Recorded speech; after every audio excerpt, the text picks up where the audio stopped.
respect where he's coming from.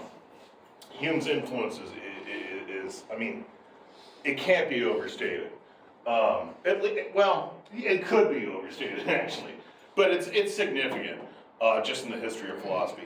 Not only in the history of science as the first hardcore empiricist to really take empiricism seriously. That's the foundation of scientific experimental reasoning. If you're going to take that serious, he was the first one to do it. He's the first psychologist. He's the first one that tries to apply a scientific method to the study of the mind and human behavior, things like that.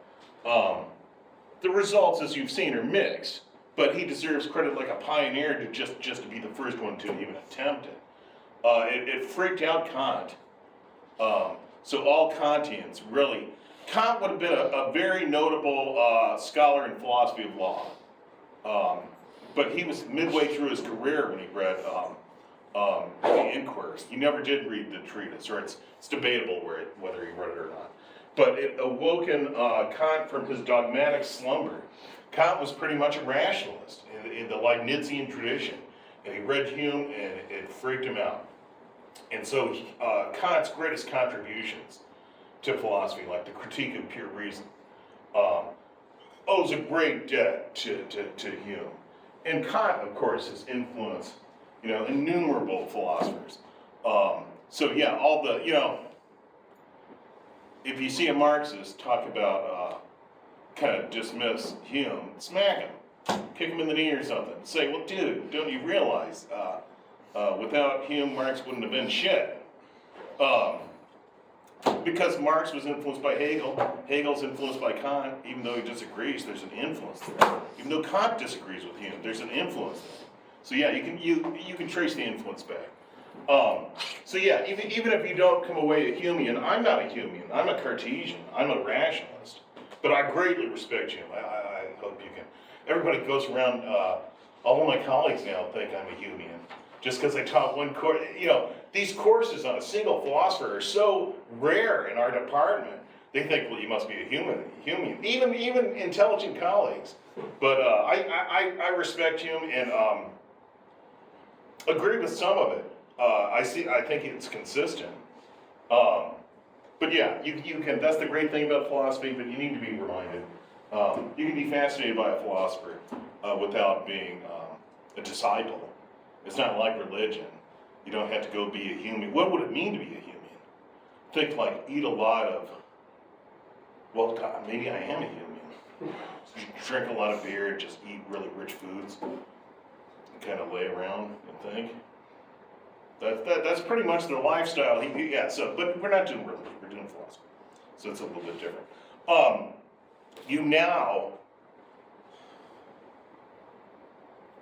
I think everyone in this room has the ability to be a Hume scholar now. Now, do you want to? Probably not. But just being able to have that skill is important. That gives you another option. The more options on what you want to do with your life, the better. And the great thing about Hume scholars is you can be old as shit and go be a Hume scholar. There's no rush. If you want to be a professional gymnast, I hate to tell you, you might be too late. Marshall Faulk is my favorite football player, and he was a running back, but thought he was a receiver. He could do anything. He was magic, just incredible. And he had played for years. And so when he retired, I thought, yeah, he should retire. He must be old as hell. The fucker was younger than me. I was just surprised, but it's just in football, you age differently in that profession than you do in other professions. Gymnastics, you're over the hill by the time you're like 11 or something. It's insane. But not with philosophy. Moses didn't even get started until he was like 80 something, right?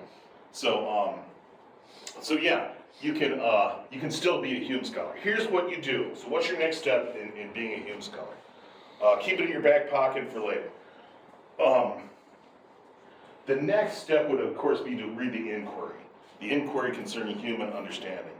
He wrote that, again, this felt stillborn from the press. It was a flop. Only later scholars discovered its genius. But when it came out, it was a flop. Nobody read it.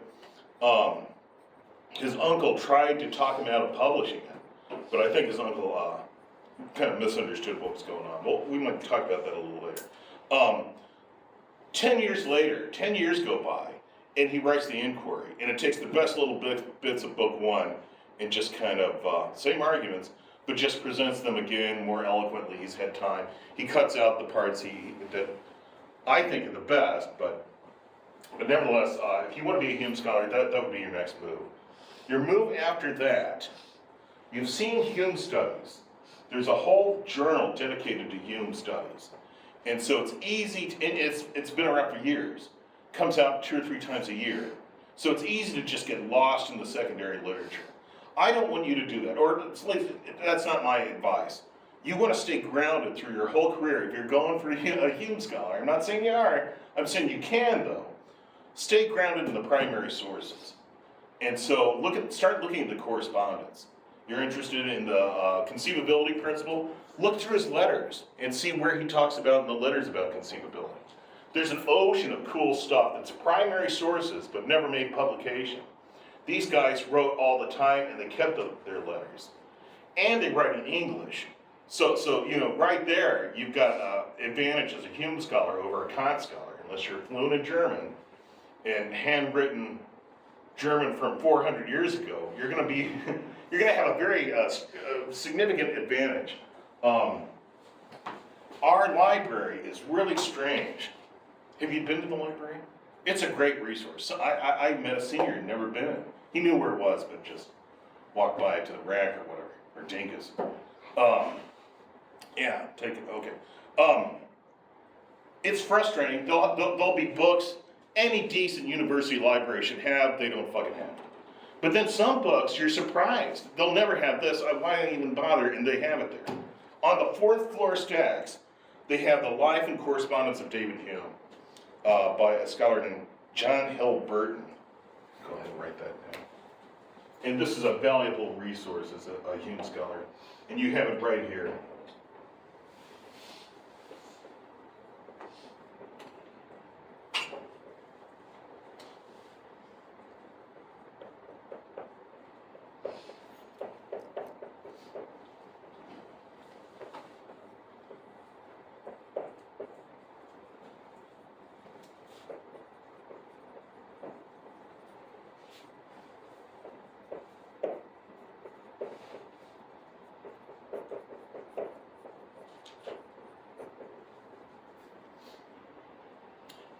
Anything he says in one of his published works that you also find a letter about, that's pretty good confirmation that he really thought that.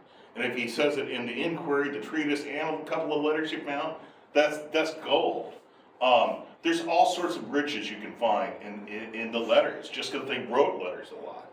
What are future scholars going to think about us? It's all fucking texts and shit. So yeah, I don't know. They'll think we're stupid. But they'll know every meal anybody ever had at a restaurant. But yeah, the correspondence is great. What I'm talking about is moving from being a student to being a scholar. To not just doing assigned papers, but doing your own research. The correspondence is the way to go. And then if you're really hardcore, Hume Studies, it comes out, it's free online, so if you just read and it wouldn't even take long, a couple of minutes of your time, read every issue of Hume Studies as it comes out, and then you stay abreast of the field, developments in the field. So yeah, you guys have what it takes now to be a Hume scholar. There's more. It's a long way to the top if you want to rock and roll, but you can do it. If you do well in this course, you can do it. And we've all made it through. So yeah, if you're interested in that stuff, I know some professional Hume scholars, I can set you up. You also want to take early modern philosophy if you haven't taken that. I think it'll be offered maybe in the fall. It's a survey course just like ancient philosophy, but it's on the 17th and 18th century, and there's a section of Hume. But why it's important is you see it in its philosophical context. And then of course grad school, you can focus on places like Western Ontario. They've got like 20 different early modern scholars. But yeah, I can at least, once you're in grad school, it's your ass, but I can get you in at least, I can get you in the front door. I have enough contacts that if your desire is to go to grad school, even 20 years from now, come back and say, Dr. Eaton, I tried to be a subway driver and it just didn't work out, and now I want to be a Hume scholar. I can get you in the door. I'll get you somewhere. It might not be Harvard. It might be Bob's discount graduate school, but it'll be accredited, damn it.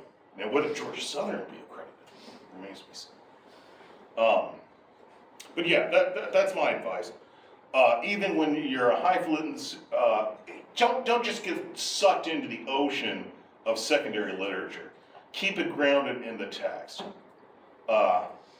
Especially your professors. Don't take what they say. Take it with a grain of salt. Even me, How do you know Hume really? I've told you this before. I had one of the best Plato scholars in the world in grad school, but he was old and you could, boy, it's sounding too close to for comfort. You never really knew if what he said was what he thought, or what Plato thought, or what he thought Plato thought. And the way to avoid that is to stay grounded in the primary texts. Okay, format of the final exam. There's 3 sections. But you'll know what to expect going in. It shouldn't take any longer than the other exams. So there are 3 sections, but it's not going to take you any longer than at least the first exam. So section 1 is 15 multiple choice. And they can be about anything on the study guide. And the study guide's pretty short, but I will limit I won't just come up with questions. I'll make sure they connect to the study guide. Because there's stuff in part 4 we might even have talked about that for whatever reason didn't make the list, but I'll try to restrict it to the list. 15 multiple choice. I give you my word as a Humean. No, I can't do that, can I? I give you my word as a intelligent biped that I won't. It's just not my style to do trick questions. I won't do. They might be difficult, but there'll be no trick questions. The material's challenging enough without me trying to trick you. So you have my word on that. There'll be 3 short answers.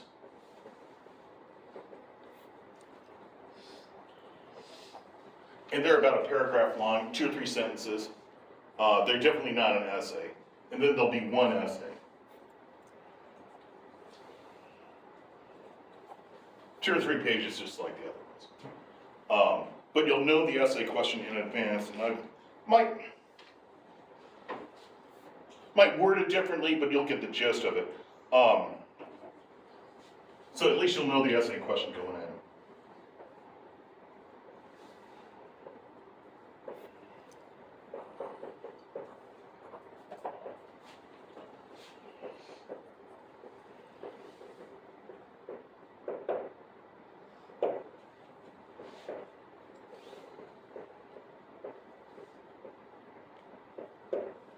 Describe Hume's skepticism. All of part 4, the theme of the whole thing is skepticism. And describe it. In what ways is he a skeptic? And in what ways is he not a skeptic? Because there's significant ways in which he's really not a skeptic. Heaven forbid you take, oh no, you're taking notes. You just like photographic evidence as well. Yeah, making sure. Oh, cool. So like a perfect score would talk about his skepticism involving reason, the external world, that's the part I think is.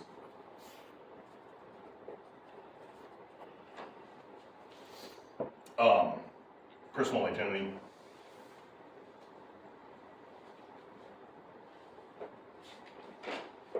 Ancient philosophy. Which, remember, when he says ancient, he really means Aristotle. Pedantic school or whatever. And then modern. And modern, he really means Locke. Again, in a short essay, 2 or 3 pages, you're not going to have much time to spend, but a little paragraph on each one, and then whether you agree or not. So in what ways is he a skeptic about the external world? Well, you can't prove the external world exists. So it's not, like causation, it's not a rational belief. In what ways is he not a skeptic about personal identity? Well, if you want to call this bundle of changing perceptions a self, then that's fine. Just like constant conjunction.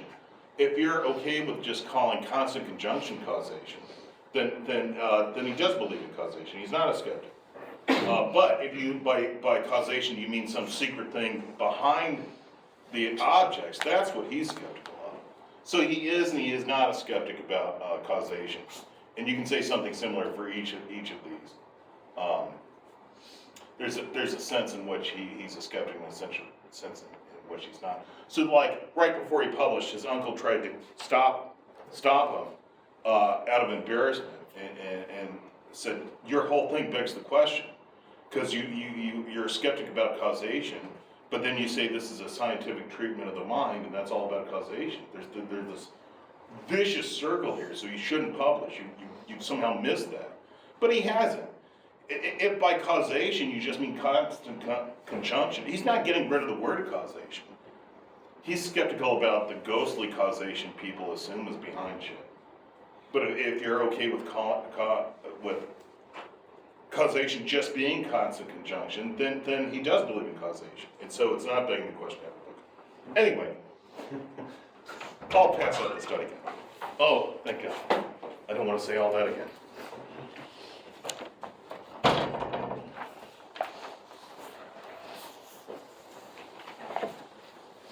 There you go. Don't sell your book back. Keep it. It's a class work. And just imagine you throw a party and it goes well, but you're getting tired and you want people to leave. Whip out the treatise and start reading. You'll be surprised. It clears the room pretty quick. All right. I have to give you the stack. Do you think Hume utilized that trick? Yeah. He wanted people out of his house and pulls out his trees. No, he probably wanted people in his house. He liked a good dinner party. I'm working my way through the grading. I should have it done and comments back to you, as soon as I can, definitely before the final. I'm hoping sometime this week. It shouldn't take long. I'm juggling a bunch of stuff at the end of the semester. But yeah, so far things are looking good. Trying to think what else. So the study guide. I mean, I know you just got it, but take a look over it and I can answer your questions about it.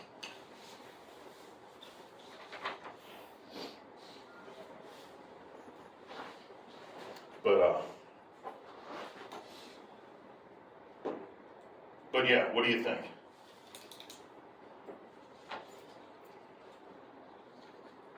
I mean, I suppose I could have a similar question just for each one of these and you could pick it. Instead of trying to cover all of them, then you have some choice. What do you think? Can you get 2 hours out, 2 hours? Can you get 2 pages out of just one though? Probably, you might be able to pair two. So like his skepticism of reason with the external world kind of parallel. That gets kind of sloppy. That's true. Yeah, I'll think about it. But just for the other parts of the exam, you should be ready for all of them. If you can write that essay, you can do the rest of it. There might be a short answer on crew or something.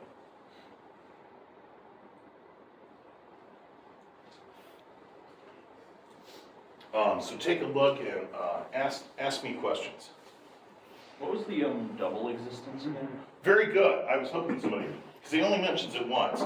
So again, my belief in the external. So it has to do with our belief in the external world. I believe it because even though there are multiple perceptions every time I look at it, and those are distinct perceptions, I think they're perceptions of a single thing. So I think this thing exists independently of my perceptions and continues to exist when I'm not perceiving. So, double existence means there's the book I see, which is the perceptions. That just is the book for Hume. But Locke thinks there's not only the book we perceive, but there's the book behind it we don't perceive that's causing those perceptions. So that's a double existence. He only believes in the existence of the thing he actually fucking sees. And so, yeah, double existence, take the self. There's the self that you experience, this bundle of constantly changing perceptions. But some people think there's also this other self that you can't perceive called the soul or the mind, somehow behind it. And so that's a double existence too. So yeah, you can't, from one perception, you can't get a double existence. And he, it's in the section on the external world, or skepticism regarding the senses. I think that's section 2. But I think he only mentions it once, but I think it's important. Do you think that solipsism can be related to double existence? Oh, yeah, it is related. Okay. Solipsism, is that what your phone told you to? Well, I Okay, looked it up before I asked, because I was like, isn't this kind of what solipsism is? Like, you only can prove that you exist?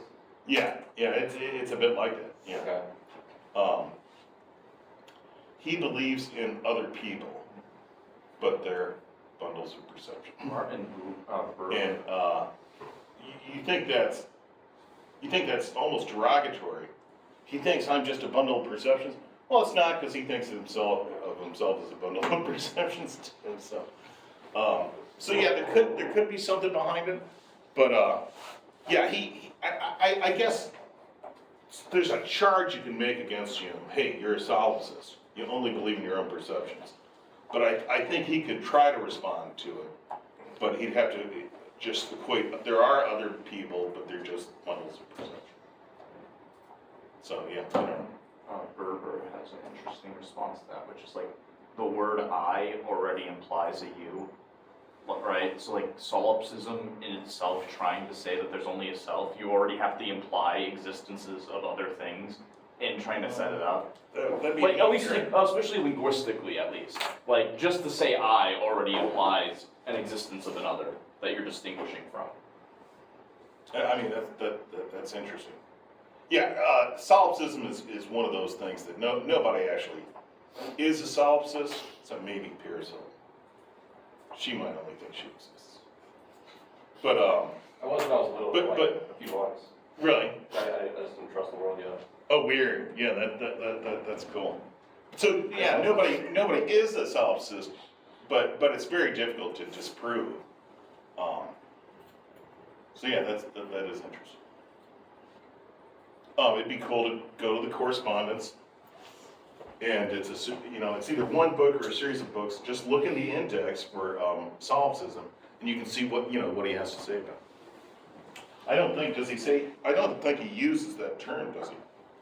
What was the term actually coined? I can look it up. That sounds like research.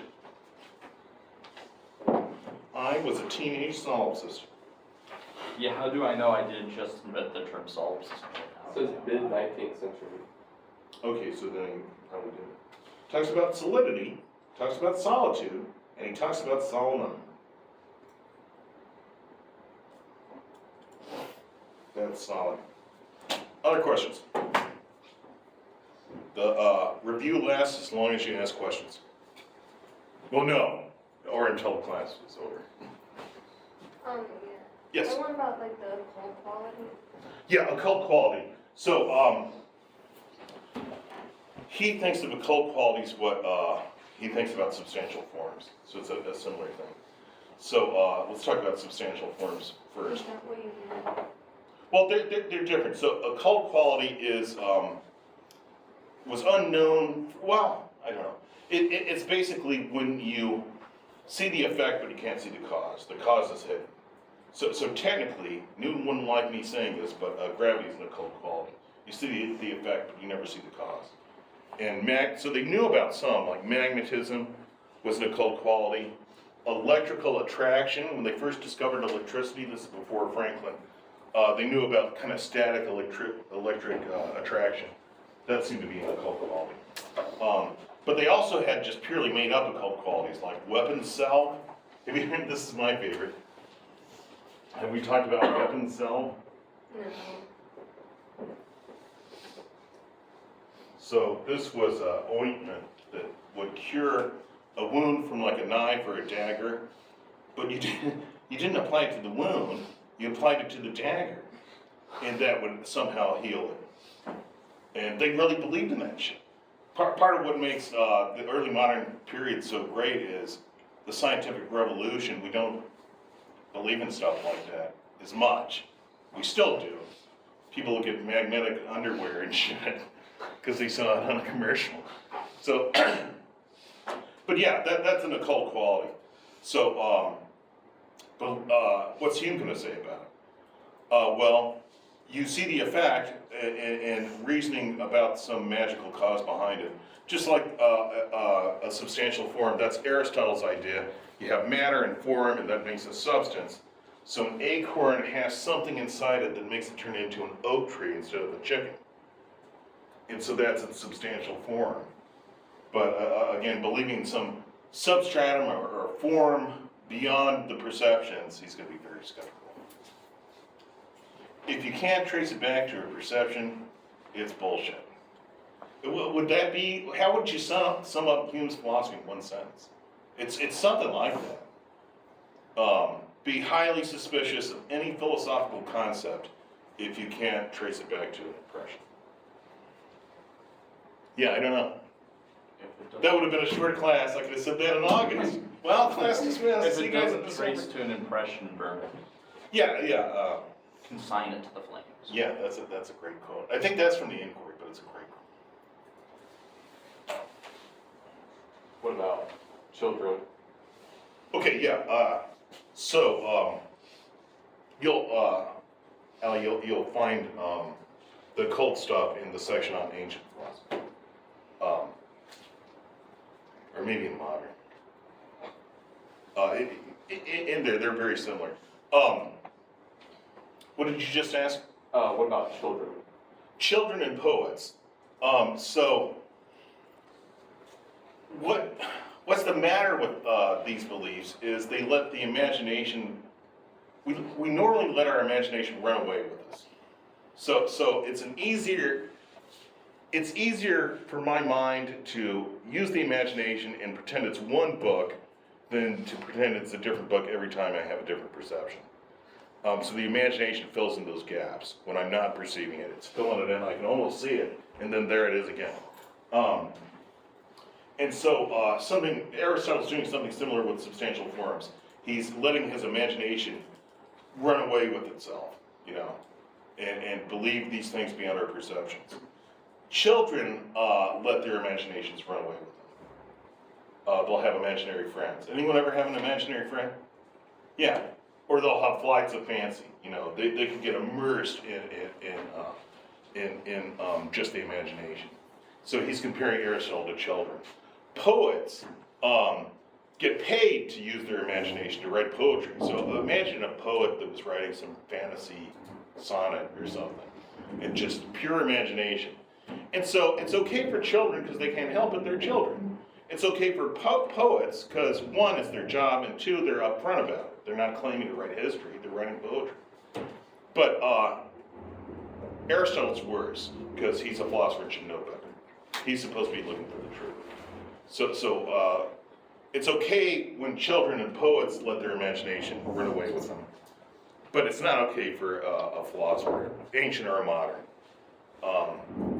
We have a duty as philosophers to pursue the truth by the evidence, not just make shit up.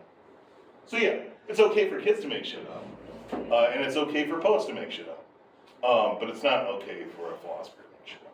And it's so easy to do.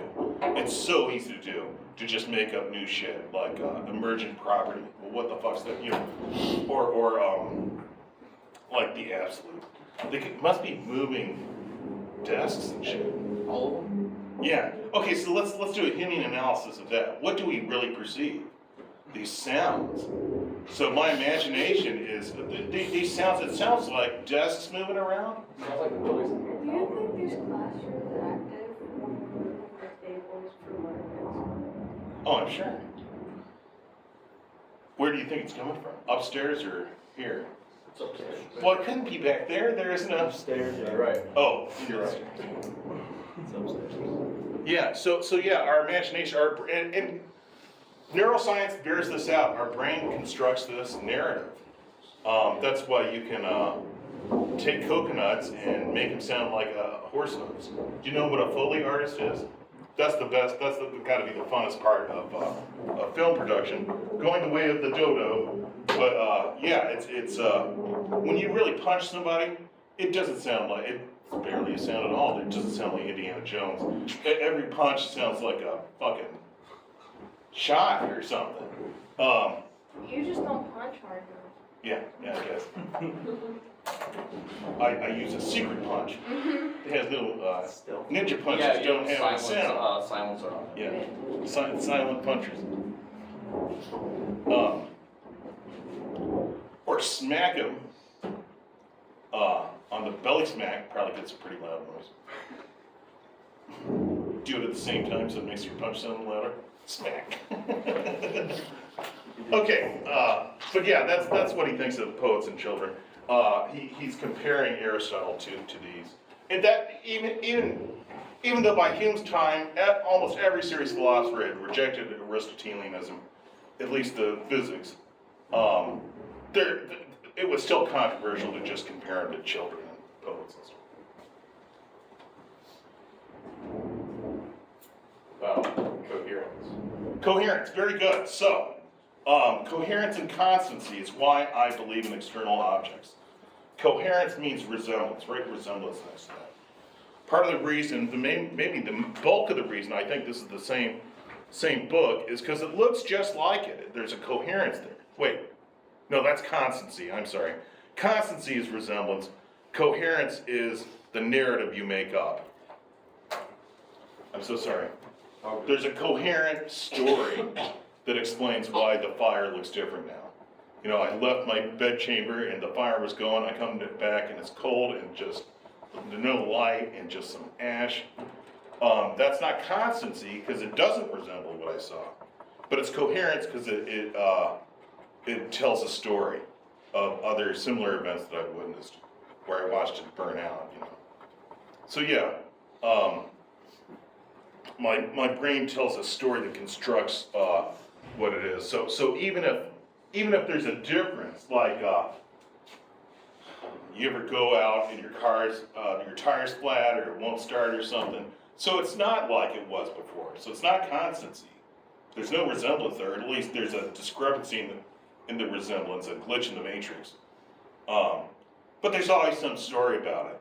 Like I must have a leak in my front driver's side tire because it'll last for about a week. I've been too lazy to take it in and get it plugged or something. I could probably plug it myself, but it's easier. Not in this weather. Don't even try in this weather. Yeah, so yeah, I've got an air compressor at home. I've just been filling it up once a week.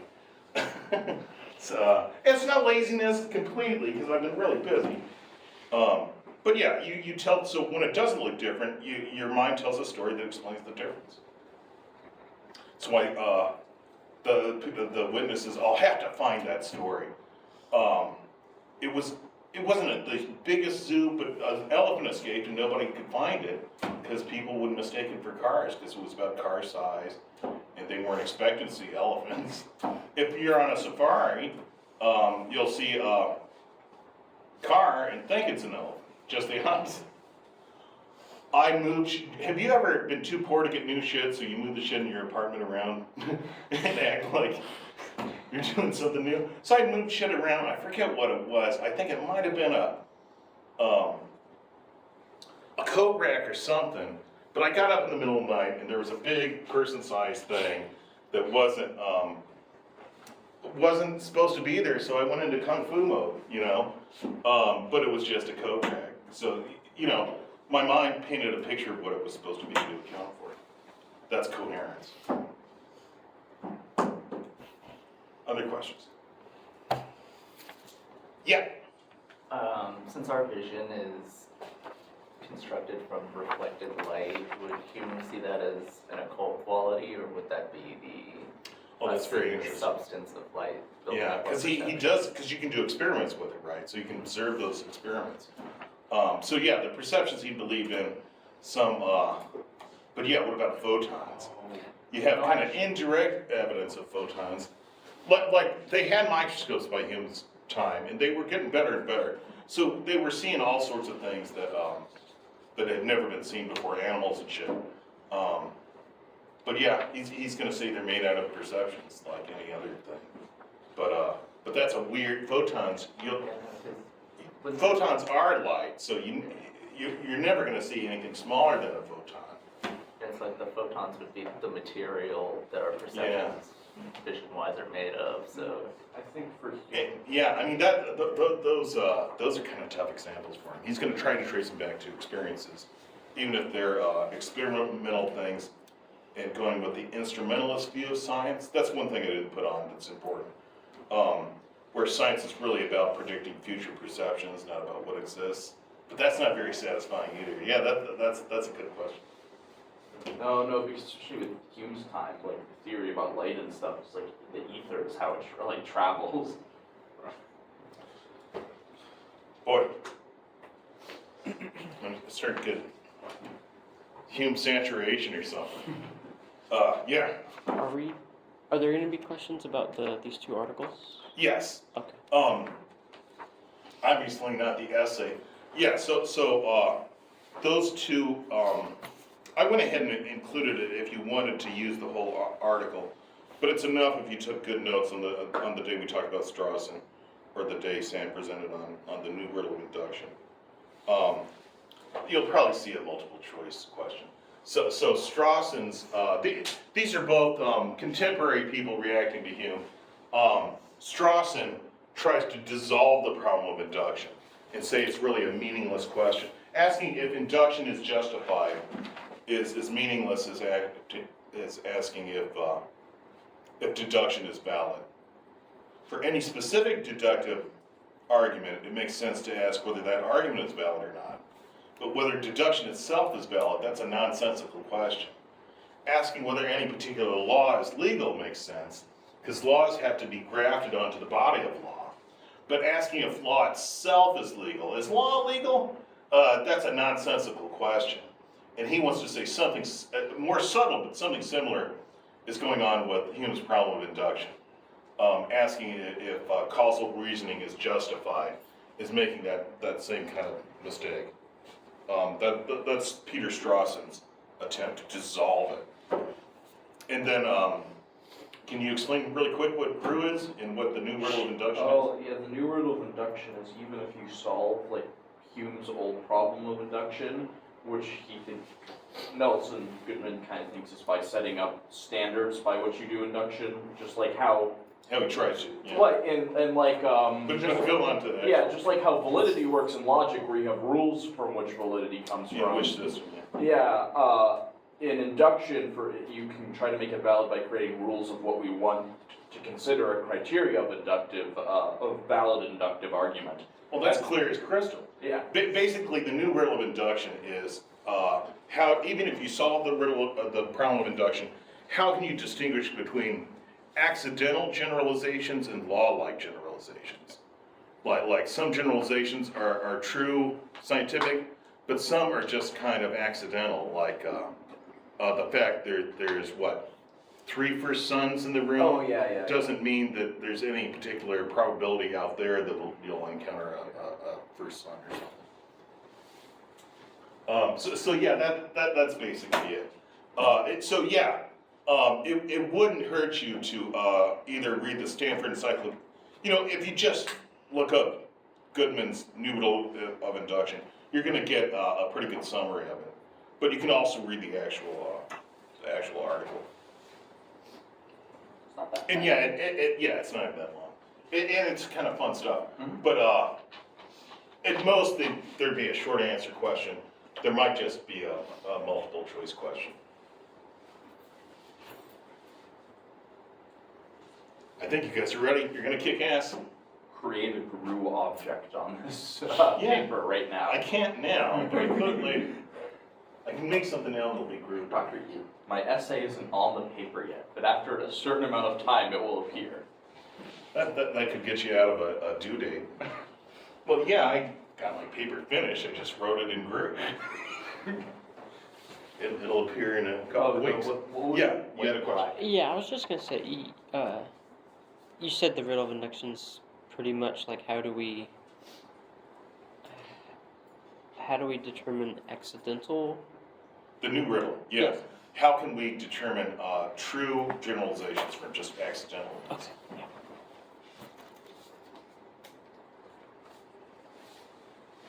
So like, how do you distinguish between the claim of all emeralds are green versus all emeralds are GRU? Or it's a bit similar to, what do you call it in psychology, like when there's causation, but there's also, shit, all I can think of is constant conjunction, correlation. Oh, It's a bit like that, like, Right. they thought for a long time that depression was caused by a chemical imbalance, but now it looks like that's just a correlation, there's no causal chain. yeah. And the So it's a bit like that, and phlogiston is what makes something flammable. you know it. All right, then, I guess we're done, good luck, you'll probably think of questions, after you leave that you didn't think of here. Just email me the question or, stop by the office. I'm going to Armstrong today, but the rest of the week I'll be just sitting up there alone. And thank you for a wonderful semester. Thank you. This isn't the kind of class that's for everybody. I think it's important, we went through the whole damn thing. Any good philosophy books worthy of the same attention? 2/3 or 1/3. Well, we went through the real. The real one. No. But there's no way we could have gone all through. We just couldn't. Yeah, each semester. But now you have what it takes to read book 2 and book 3.